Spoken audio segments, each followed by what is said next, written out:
کو بتائیں کہ اسرائیل کی لبنان میں وحشیانہ صفاقیت کا سلسلہ جاری ہے۔ تازہ کارروائیوں میں صہیونی درندگی مزید 14 زندگیاں نکل گئی، 37 زخمی ہو گئے۔ اسرائیلی فوج نے لبنان کے ساتھ جنگ بندی کے باوجود جنوبی علاقے سے شہریوں کے انخلاء کے احکامات جاری کر دیے ہیں۔ ان علاقوں میں دریائے لطانی کے علاقے بھی شامل ہیں جو لبنان کے دو حصوں کو آپس میں جوڑتا ہے۔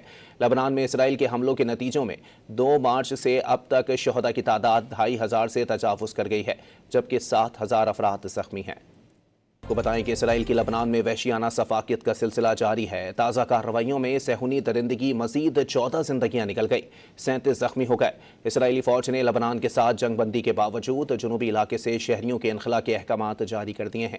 ان علاقوں میں دریائے لطانی کے علاقے بھی شامل ہیں جو لبنان کے دو حصوں کو آپس میں جوڑتا ہے۔ لبنان میں اسرائیل کے حملوں کے نتیجوں میں 2 مارچ سے اب تک شہداء کی تعداد 2500 سے تجاوز کر گئی ہے، جبکہ 7000 افراد زخمی ہیں۔